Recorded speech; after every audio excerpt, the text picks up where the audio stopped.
Shalom, shalom, shalom, haleluya, puji Tuhan, selamat pagi.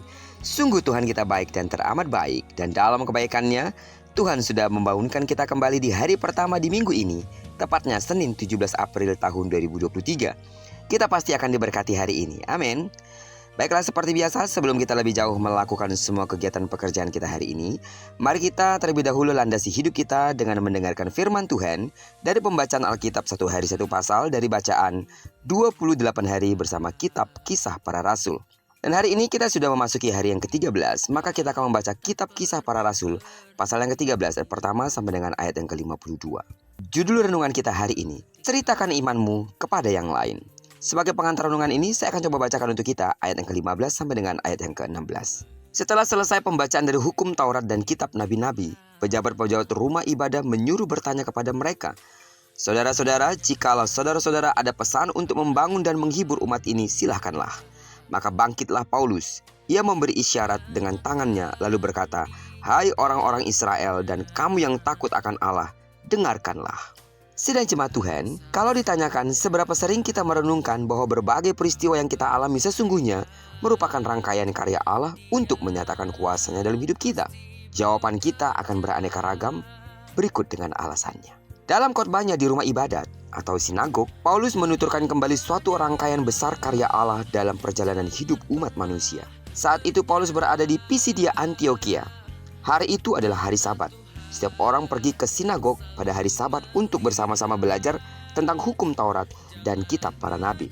Kali ini tidak hanya orang Yahudi yang hadir, tetapi juga orang-orang non-Yahudi. Di rumah ibadat, Paulus mengambil kesempatan untuk berbicara.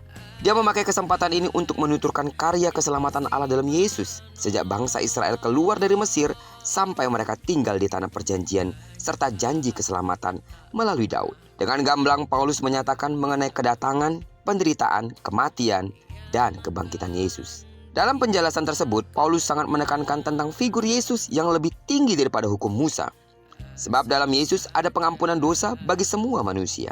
Ternyata Injil yang disampaikan Paulus mendapat respons yang sangat positif. Banyak orang menjadi percaya Yesus. Akibatnya, hampir seluruh kota berkumpul pada hari Sabat berikutnya untuk mendengarkan firman Allah. Tetapi ada juga orang Yahudi yang menjadi iri hati dan menghujat Paulus karena mereka tidak paham tentang maksud Allah bahwa bangsa Yahudi harus menjadi terang bagi bangsa-bangsa yang tidak mengenal Allah yang hidup. Sidang jemaat Tuhan, camkanlah hal ini baik-baik, bahwa tujuan utama hidup orang percaya adalah menjadi agen penyebar keselamatan Allah bagi dunia. Karena itu, bagilah pengalaman yang kita alami dalam Kristus kepada orang banyak agar mereka juga memperoleh anugerah Allah. Percayalah, Tuhan pakai kita dengan caranya yang luar biasa. Mungkin saudara bisa berdalih sedikit bahwa saudara tidak dapat berbicara dengan baik dan tidak tahu apa yang harus kita katakan. Tapi ada hal yang tidak bisa saudara hindari. Hidup dalam keseharian menunjukkan sikap yang baik. Hidup dalam keseharian menunjukkan buah imanmu, takut akan Tuhan, menjaga bicaranya, pola pikir yang baik dan positif. Setelah itu, orang akan memutuskan mereka akan mendengar kita atau tidak. Karena kerap kali orang tidak mau mendengar kita karena kita sendiri tidak jadi teladan bagi mereka. Tapi kalau kita sudah menjadi teladan, kalau kita sudah menjadi berkat, perhatikanlah baik. Di sana kuasa Tuhan akan mengalir. Kuasa Allah akan mengalir atas hidupmu, menuntut engkau untuk berbicara soal kebenaran yang kita miliki. Percayalah, Tuhan tidak pandang bulu untuk memakai siapapun untuk menyatakan kuasanya, untuk menyatakan kebenarannya. Dan doaku, seluruh sidang jemaat Tuhan, apapun aktivitas saudara, apapun pekerjaan saudara, dan apapun jabatan kita, kalau kita menceritakan Kristus dengan hidup kita, di sana kemuliaan Tuhan akan dinyatakan. Jangan pernah takut, jangan pernah malu, bahkan jangan pernah berkata, "Aku tidak bisa." Sebab Tuhan memilih kita, memanggil kita untuk percaya kepadanya, menguduskan kita, membenarkan kita, supaya kita pergi menceritakan kekudusan, kebenaran, pilihan, dan panggilan Allah atas hidup kita, serta menyatakan kemuliaan Allah bagi dunia ini. Terpujilah nama Tuhan. Kiranya perenungan kita pada pagi hari ini memberikan kita semangat baru untuk bisa belajar memaknai hidup sebagai sebuah kesempatan menceritakan kasih Allah dari hidup kita.